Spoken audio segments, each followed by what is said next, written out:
Hello viewers, welcome back to my YouTube channel. आज के इस वीडियो में हम बात करने वाले हैं मलेरिया के बारे में। इस वीडियो में हम बात करेंगे कि आखिर मलेरिया लोगों में फैलता कैसे है, ये होने के क्या क्या कारण होते हैं, ये होने पर मरीज़ में क्या लक्षण दिखाई देते हैं, हम किस तरीके से इससे अपना बचाव कर सकते हैं, और साथ ही साथ ये समझेंगे कि मलेरिया में मरीज़ का खान पान कैसा होना चाहिए। और वीडियो के लास्ट में हम जानेंगे दादी नानी के 5 ऐसे घरेलू इलाज जिनकी मदद से आप मलेरिया से छुटकारा पा सकते हैं। तो चलिए दोस्तों, शुरू करते हैं।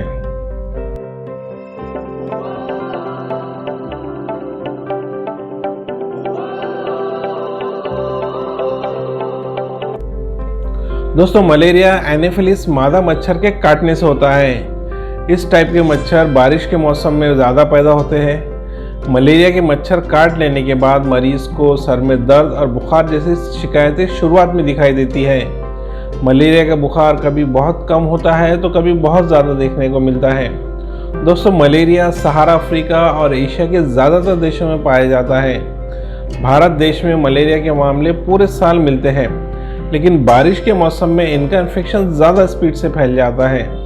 अगर हम WHO यानी वर्ल्ड हेल्थ ऑर्गेनाइजेशन की बात करें तो इनके हिसाब से दुनिया भर में पाए जाने वाले मलेरिया के मरीज़ में से 77% मामले भारत देश में हैं।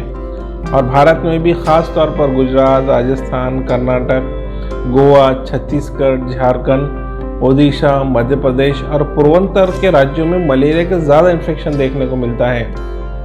दोस्तों, बात करते हैं मलेरिया के लक्षण के बारे में। मलेरिया की बीमारी होने पर मरीज़ में बुखार आना, सिर दर्द होना, उल्टी होना, मन का मतली होना, ठंड लगना, चक्कर आना, थकान होना, पेट दर्द और तेज़ सांस लेने से लक्षण दिखाई देते हैं। दोस्तों, इसके बाद बात करते हैं मलेरिया के टाइप्स के बारे में। दोस्तों, मलेरिया को 5 अलग अलग टाइप में डिवाइड किया गया है। इसका पहला टाइप कहलाता है प्लाज्मोडियम फैल्सिपारम।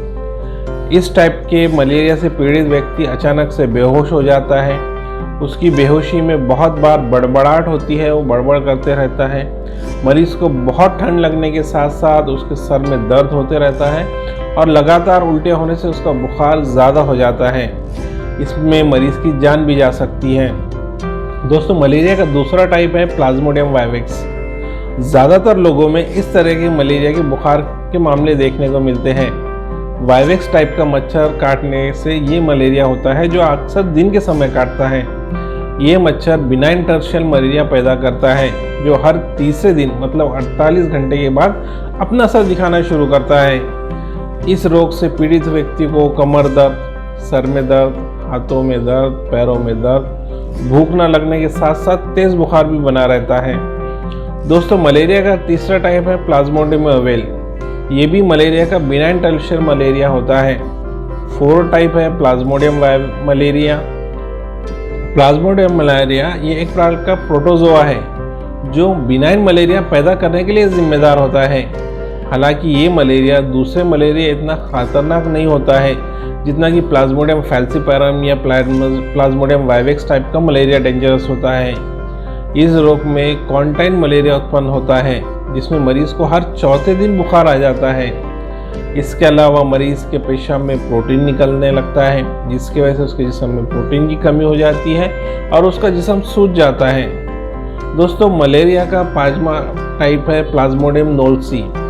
प्लाज्मोडियम नोल्सी ये दक्षिण पूर्वी एशिया में पाया जाता है और ये एक प्राइमेट मलेरिया परजीव है। इस मलेरिया से पीड़ित मरीज़ को ठंड लगने के साथ साथ बुखार आते रहता है। बात अगर इसके लक्षणों की करें तो इसमें मरीज़ को सिर दर्द और भूख न लगना जैसी परेशानियां झेलनी पड़ सकती है। दोस्तों, इसके बाद बात करते हैं मलेरिया के डायग्नोसिस के बारे में। इसके लिए मरीज़ के जिस्म से ब्लड सैंपल लिया जाता है और उस सैंपल को PS4MP नाम के ब्लड टेस्ट के लिए भेजा जाता है। इस सैंपल में मरीज़ के ब्लड से लिए गए ब्लड का स्मीयर तैयार किया जाता है और उस स्मीयर में मलेरिया के पैरासाइट्स को ढूंढा जाता है। अगर ब्लड स्मीयर में मलेरिया के पैरासाइट्स नहीं मिलते हैं तो अगले 36 घंटों तक डॉक्टर दोबारा से आपको टेस्ट करने की एडवाइस दे सकते हैं। वहीं अगर मरीज़ के लक्षण मलेरिया के हैं लेकिन उसके टेस्ट निगेटिव हैं तो उस कंडीशन में डॉक्टर मरीज़ को रैपिड मलेरिया टेस्ट कराने की भी सलाह देते हैं। दोस्तों इसके बाद बात करते हैं मलेरिया से बचाव के बारे में। मलेरिया के मच्छर अधिकतर शाम या रात को काटते हैं, इसलिए इस समय संभव हो तो हर वक्त घर में रहें। मलेरिया से बचने के लिए उन कपड़ों का इस्तेमाल करें जिससे आपके जिस्म का ज़्यादा से ज़्यादा हिस्सा ढक सके। अपने घर के आसपास बारिश का पानी या गंदे पानी को जमा ना होने दें। अगर किसी व्यक्ति को जिस्म में बुखार तेज़ी से बढ़ रहा है तो फ़ौरन उसे डॉक्टर से बतला कर उसकी सलाह कर लें और जांच करवा लें। मलेरिया रोग होने की संभावना को कम करने के लिए एंटी मलेरियल दवा बीच बीच में लेते रहें। दोस्तों बात करते हैं मलेरिया के इलाज के बारे में। मलेरिया के इलाज के लिए अनेक प्रकार की दवाई उपलब्ध है, लेकिन ये सब दवाई मरीज़ की सीरियसनेस के ऊपर डिपेंड करती है। जैसे कि एंटी मलेरिया ड्रग्स, लक्षण और बुखार को ठीक करने के लिए अलग दवाई, और एंटी सीजर दवाई और इलेक्ट्रोलाइट्स को सही करने वाली दवाई। इस इलाज के दौरान मरीज़ को कभी कभार आईसीयू में भर्ती भी होना पड़ता है। इन ड्रग्स के साथ साथ आप कुछ होम रेमेडीज़ का इस्तेमाल करके अपने मलेरिया के मरीज़ को राहत दिला सकते हैं। इसलिए बात करते हैं मलेरिया के होम रेमेडीज़ के बारे में। ज़्यादातर लोग मलेरिया बुखार से निजात पाने के लिए घरेलू नुस्खों पर ज़्यादा भरोसा करते हैं, क्योंकि दादी नानी के वक्त के जो नुस्खे चल रहे हैं वो आज भी उतने ही कारगर थे जितने पहले हुआ करते थे। ये तब भी कामयाब थे और आज भी कामयाब हैं। तो चलिए जानते हैं मलेरिया से छुटकारा पाने के लिए आप कौन कौन से घरेलू नुस्खे घर में ही बना सकते हैं। इस होम रेमेडीज़ में शामिल है 2 चीज़ें, एक है अदरक और दूसरी है किशमिश। अदरक कई मर्ज़ की दवा है। मलेरिया में भी अदरक फ़ायदेमंद माना जाता है।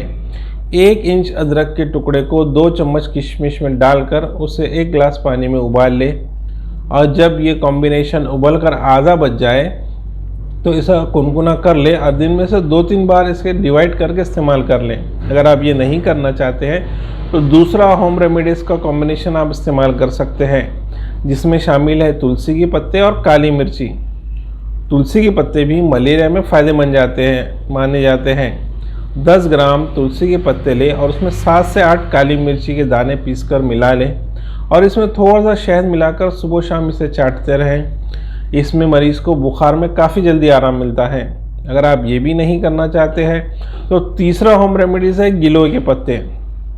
दोस्तों डेंगू और मलेरिया में लोग गिलोय को काफ़ी मात्रा में इस्तेमाल करते हैं। गिलोय ये इन्फेक्शन को ख़त्म करने में काफ़ी मदद करता है। इसके इस्तेमाल के लिए आप 30 से 40 ग्राम गिलोय को कूट कर पानी में मिलाकर रात भर इसे छोड़ दें और सुबह उठकर इसे छान लें और इस बचे हुए पानी को दिन में से 2-3 बार डिवाइड करके इस्तेमाल करें। चौथा होम रेमेडीज़ का कॉम्बिनेशन जो आप इस्तेमाल कर सकते हैं वो है दालचीनी। दोस्तों दालचीनी में कई मेडिसिनल प्रॉपर्टीज़ होती हैं। ये एंटी पैरासाइटिक गुणों से भरपूर होती है जो मलेरिया में होने वाले दर्द से छुटकारा दिलाने में मदद करती है। मलेरिया होने पर दालचीनी को पानी में उबालकर शहद के साथ आप उसका इस्तेमाल कर सकते हैं। दोस्तों इसके बाद बात करते हैं कि मलेरिया के मरीज़ के खान पान के बारे में, कि किस तरीके की डाइट मलेरिया के मरीज़ के लिए सही रहेंगी। मलेरिया के मरीज़ को तुलसी की चाय ज़रूर दें और उसमें काली मिर्ची और अदरक मिलाकर ज़रूर देते रहें। वहीं खाने में हल्का आहार दें, जैसे कि साबूदाना, खिचड़ी, दलिया। इसका इस्तेमाल मलेरिया के मरीज़ को फ्रिक्वेंटली करवाते रहें। इसके साथ साथ अब मलेरिया के मरीज़ को आप फलों में सेब, अमरूद और पपीते का इस्तेमाल बड़े आराम से करवा सकते हैं। मलेरिया के मरीज़ को ज़्यादा से ज़्यादा लिक्विड डाइट देते रहें, इसका इस्तेमाल करते रहें ताकि उन्हें डिहाइड्रेशन ना हो, और रोज़ाना सुबह 1 गिलास गुनगुने पानी में आधा नींबू और 1 चम्मच शहद मिलाकर उन्हें ज़रूर देते रहें। तो दोस्तों ये थी कुछ जानकारी मलेरिया के बारे में, उसके टाइप्स, लक्षण, डायग्नोसिस और होम रेमेडीज़ के बारे में। आपको ये वीडियो कैसा लगा कमेंट करके ज़रूर बताएं। वीडियो पसंद आने पर वीडियो को लाइक और चैनल को सब्सक्राइब करना ना भूलें।